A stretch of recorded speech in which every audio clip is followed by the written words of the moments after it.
This episode, Stormproof Your Home, essential preparedness tips for homeowners, and also how a handyman can help.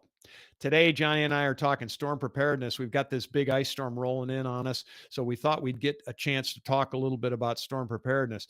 Here in Georgia, we face everything from thunderstorms and tornadoes and hurricane season, but we also occasionally get a winter ice event and or heavy snows, heavy rains, all that kind of good stuff.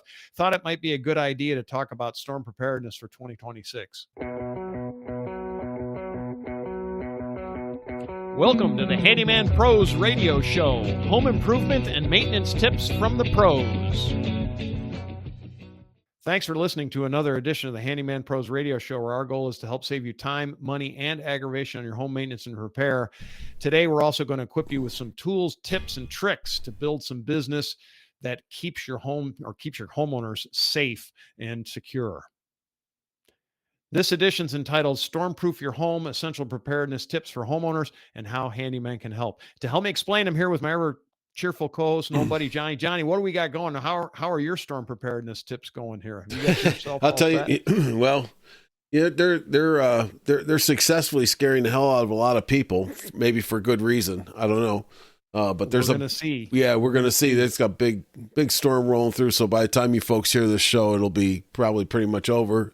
But hopefully, I think, yeah, I think I heard that in February there's another big event that they're predicting. I'm not quite sure if it's in the Midwest or what, but it all applies. But man, stay safe. Dallas is supposed to get hammered. Dallas, yeah, basically the whole southeast is supposed to get hammered with ice, maybe some snow. It's hard to say. Right here, where I am in Gainesville, outside, basically North Forsyth County, we're right on the edge. We could see snow, we could see ice, we could see rain. We know we're going to see something. Yeah, it's a question of what, and then how bad is it going to be? And we're set up right now at the house. For us, we've set ourselves up for basically a bit of an extended power outage because we live kind of in the woods like you do, Johnny.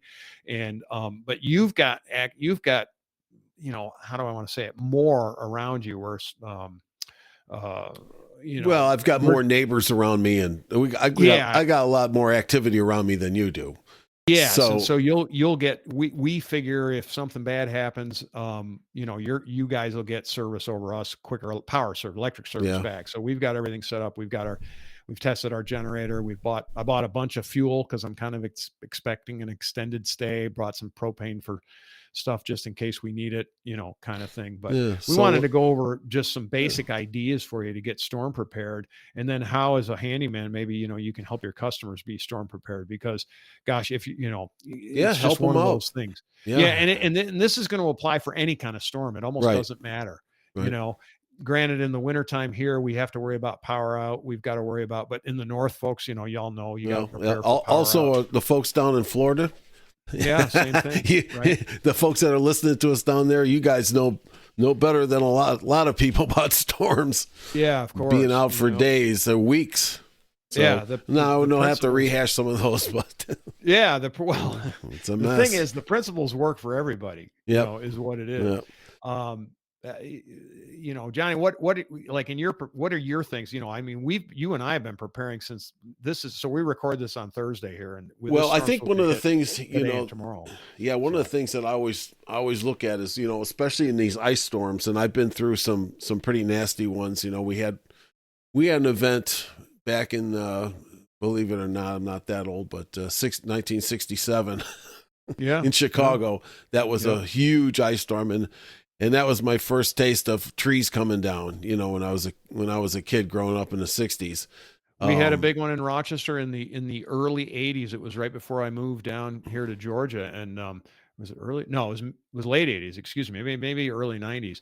But it sounded like the icicles on the trees sounded like clinking glasses when we woke up that morning. It's bad when you're listening to forest and it sounds like bombs are going off where the trees are breaking and stuff like that. Trees are breaking. Yep. So that's one thing I've always been very keen on is looking around and seeing what's not healthy, let's put it that way, in the tree and getting it cut and getting that stuff cut off, because man, I'll tell you what, that's that's the thing, literally hanging over your head.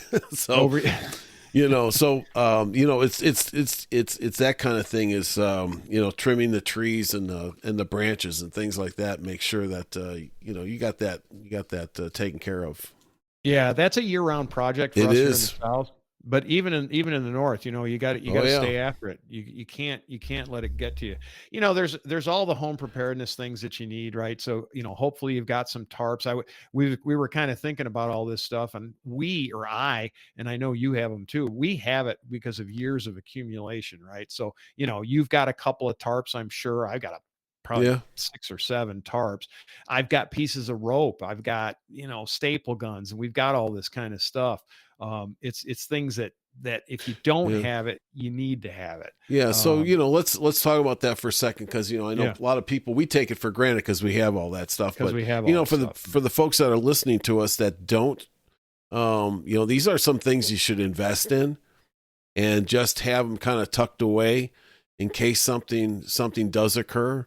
Like what Larry was going through, the tarps, if you do have a staple gun, because you never know what might happen where you get these events that could poke a hole in a roof or Yeah, poke a hole in the roof. somewhere, Yeah. I mean, man, and if you can't get off your driveway or out, you are you're Well, screwed.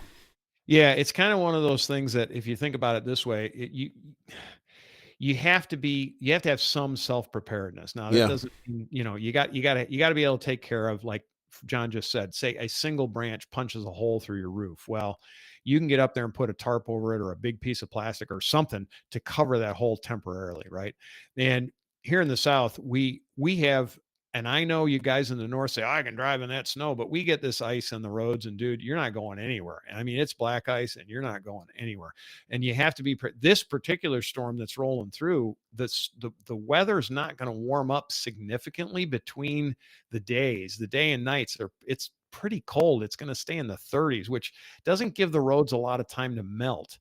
Yeah. And then it's going to refreeze at night. So, And it's going to refreeze at night. you And got we're to not be really careful. yeah, we theoretically could be out of power. We were out of power here, John, you remember that microburst? I think we've talked about this on the show. We had the microburst come through this neighborhood, and we couldn't get out of the neighborhood for about 3 days, and that was just from downed trees.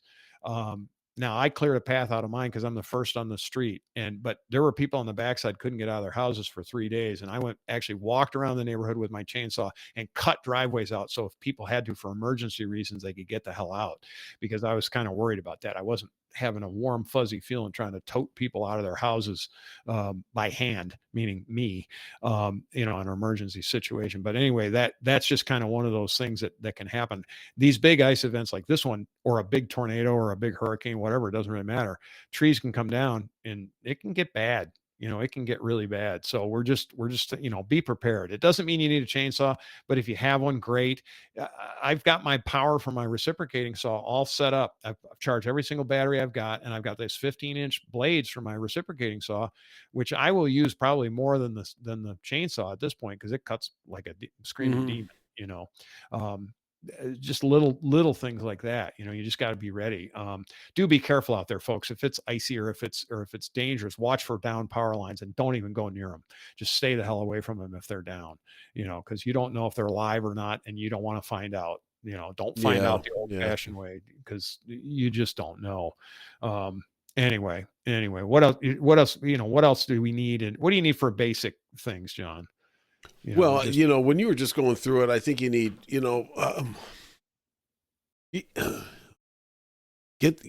make sure you got some gasoline. Make sure if you've got propane, if you need heat, if this is a winter event, you're going to need heat. I don't know if you don't have a fireplace, and you kind of noodle this out and you say, well, what happens if I don't have electricity? Even though you might have gas heating, that ain't working. So yeah, so you got to think through this and be one step ahead of it. And if you have some propane heating, or what happens if I don't have electricity in my house? Right. And I've lived through plenty of that, and it's not fun. So now if you do have a generator, then okay.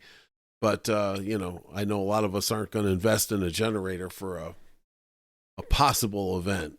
So I know a lot of you guys down. I'll just add this, Larry. I'll turn it back over to you. It's just I know a lot of you guys down in Florida are laughing because everybody's got a generator down there. Now I get that because you get a lot more big events than we do. So got it. Sorry, go ahead. It's sort of one of those interesting things. If you have a generator, it's like, well, what do you really do with it? Do you wire it in directly into your house or not? It's hard. It's not impossible. It's easy enough to do, but it does require some special stuff to make it happen. You know, you just don't, it doesn't do that.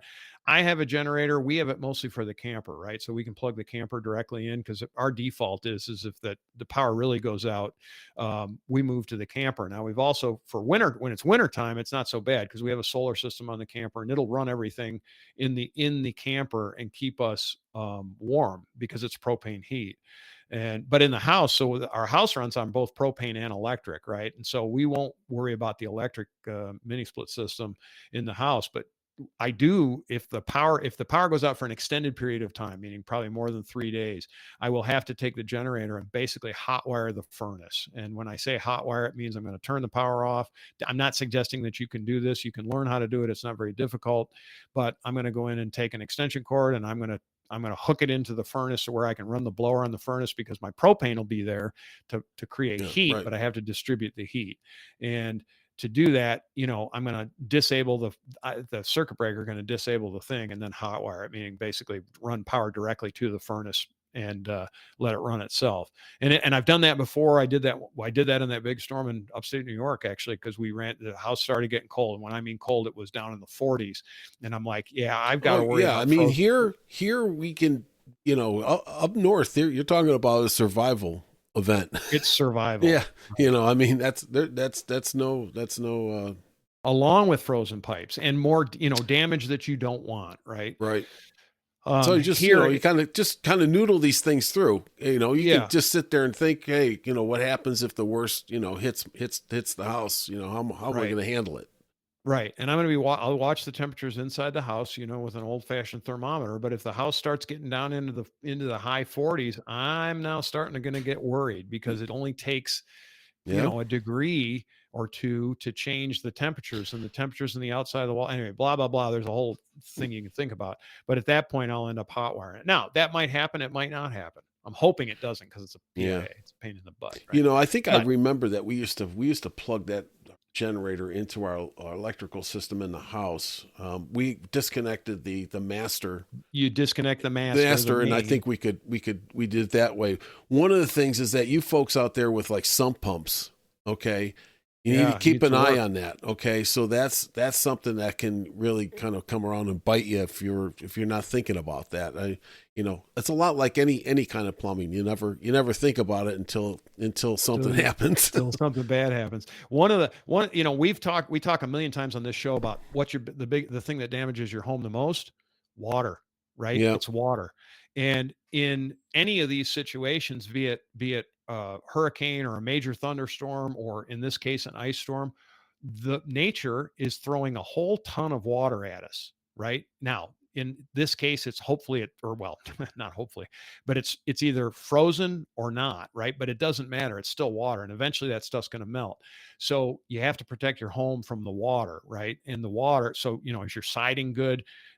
Et cetera, et cetera, et cetera. A lot of this stuff you can do in advance, you know, and you should be checking this every year anyway. Is your roof good? You know, same thing. But like we were talking about, a hole gets in your roof, you need to protect it from water because snow and ice are water. You know, it's water, right? But also drainage. To your point, Johnny, you got drainage. That stuff melts, and what happens? Your basement can flood if you have a in addition to that, one of the things I was always leery of. Right. And our basement did flood a couple of times, you know, water came up in there. And now you got to think, when the power goes back on, am I stepping in that water down in the basement? So, I mean, how am I going to clean this up? You know, so So now you've got that on your mind. Anyways, so let's. Yeah, just there's a lot of things to think about. A lot of things you can basically work around. You just have to you have to be prepared in the front side, and you have to be thinking about it during the event, kind of thing, right? And don't take any chances because you don't know. Your personal safety is number one. As a handyman, you also have the ability to do some of this work for your customers in advance, right? So Absolutely. you can do a lot of this stuff, and you can, be a caring vendor, for lack of a better word, and just kind of go through the things. Like, here's just the simple checklist, right? It's easy. Roof and gutters, we talk about it all the time. But when you come up to somebody's house, take a look at their roof and gutters. Is there a bunch of junk in it? Clean it out, right? Get that water away from the house. You're helping people when you do that. I don't care what season it is, and I don't care if there's a storm or not. If you can get, people need to keep their gutters clean. It gets expensive. We talked about trees and stuff. Get it off there. Secure your outdoor items. Are things tied down? Johnny, I got to tell you a story. My neighbor down the street, I think I might have told you, sorry, but probably 2 or 3 years ago, he had a lawn chair fall into the lake, right off his dock. Yeah. He's never picked it up. And of course, the water's been down. And this thing surfaced as he picked it up? No. I'm like, really, dude? You got a chance just to go grab it. He walks right by it. Whatever. Anyway. Yeah, that's in another episode called "Don't Be That Guy." Don't be that guy. Yeah. The guy that puts his garbage cans down the day before garbage pickup and doesn't pick them up for the next week. So 3 weeks. Yeah, 3 weeks. Anyway, be that as it may, secure your outdoor items, because you never know. Now, this particular event, we don't anticipate a whole lot of high winds, but if you've got a hurricane or around here we get tornadoes. So, if you get any of those, you need to make sure your items are pretty secure, or they're going to be everywhere. And oh, by the way, they become a true hazard when they're flying in the air. Seal and weatherproof everything. Now, we talk about that almost every spring and fall, right? Go seal your house up. But again, as a handyman, offer that up to your customers. Now, this isn't actual storm prep. This is pre-prep, if you want to call it that. It's basically real maintenance for it. But you can do all that. Have, one thing too, and this is something you have it, Johnny, I have it, but it might not be a bad idea that somebody with some plywood, in case you get a window that breaks, that you can put a piece of plywood up really quick. I've got sheets sitting up in my shed. It's not going to be a big problem for me, but I'll cover, probably most of my neighborhood. If somebody needs it, they're going to get it from me just because I'm here. And even if the place is covered with ice, I can walk. My foot trucks still work. Hopefully it's not so slippery that I'll never forget, Johnny. My very first day of working when I moved to Atlanta, it was January 17th of, I can't remember. I remember it was January 17th. I don't remember the year, but we had an ice storm, and I was sitting down, and we were down in Norcross, and we were looking out over I-85, and it was so bad. People were doing 360s going down the hill in front of the office, and I walked out. I'm like, oh, it can't be that bad. I walked out across the parking lot, and it was black ice, and I landed on my butt. Yeah. What? And it was bad. I just saw that story that they had 100-car pileup somewhere. Where was that? Oh, I don't remember. That just happened. That like a couple days ago somewhere. Oh, it's so easy to happen. I'll never forget. This was one, people were trying to go down this very, very shallow hill. It was very did. I did and too. They were doing 360s down that hill, and we were waiting for the crashes. We're like, oh yeah, no, don't do it. We're like the spectator watching a train wreck, not a single car hit anything. It was truly amazing. This was on I-85 in Norcross, Georgia, of all the places in the world. And I was amazed. Nobody ever hit anything, but boy, people were doing, they were just, so be careful, folks out there. I mean, when you're driving, man, I am telling you. So, all right. So we talked about sump pumps, too. Another thing that this is all kind of pre-prep, but, check make sure any exposed pipes are insulated, right now, just FYI, I have a rental house that is vacant, and later today I am going over to shut off the water, because if the power goes off for an extended period, and again, maybe it will, maybe it won't, but I don't want burst pipes, and I certainly don't want, 13 gallons a minute pouring out of some broken pipe in a house that's empty. Not going to be a good idea. Yeah, no. what we talk about this all the time. This is kind of a part of storm prep, but it's prep for anything. Know where your water shutoffs are. If something happens, you got to know when to shut because water again is very damaging. So anyway, be that may, be that good.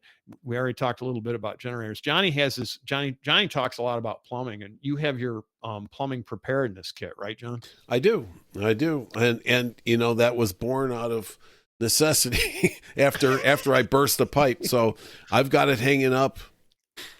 What's in it? In my basement. What's in it is the shark bite caps. Yeah. I think I've got that, and I've got some connectors, some shark bite, something quick that if I burst a pipe, that I can just pop these things on and be done with it. Because if the pipe, doesn't have a shutoff somewhere, and you have to shut off all the water to your house, then you're really screwed, because then you can't use anything. Right. So just be cognizant of that. So I've got it in a big, like a sealed, Ziploc bag, and I got it on a nail on the stud in the basement in my workshop. What do you have in there? Do you have a 1/2 inch connector and a 3/4 inch connector, like pipe to pipe, right? Yep. And then 2 caps, right? So you have I've got several caps. I've got those connectors.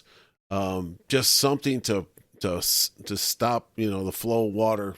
Cause this is what happened to me. This is what happened was when my pipe, the pipe broke, it was a pipe without a shutoff. So I turned off the water immediately. It was in the basement. I was actually in the basement when it happened. Unbelievable. Rather be lucky than good. That's all I'm So I ran over, here comes the water flying out all over the floor. And I ran over, turned off the water, but it was one of these pipes that, I didn't have a shutoff. So I improvised with a piece of PVC. Yeah. That I cut in half, and I used it like a clamp and put it around the pipe where it burst. And I had some steel clamps that I put on it, like hose clamps. Yeah. And it stopped it. This was before you had your kit. This is before. That's why I got the kit. Because what I would have done is I would have just cut it and capped it and said, okay, I'll get to it. Yeah. And I would have been done. Or cut it and actually put the two pieces of pipe. Yeah, I wouldn't even. At this point, I wouldn't even fix it because it was in a bad location, anyways. So I had to redo the whole thing. But I would have just capped it. But you just have to be aware of these things. I mean, that's like, man, if I didn't have that, a piece of PVC like that, and I was using my noggin, I'd have been like screwed. Yeah. You have no water. And I had company. Ooh. Yeah. People which staying means no here. Toilets.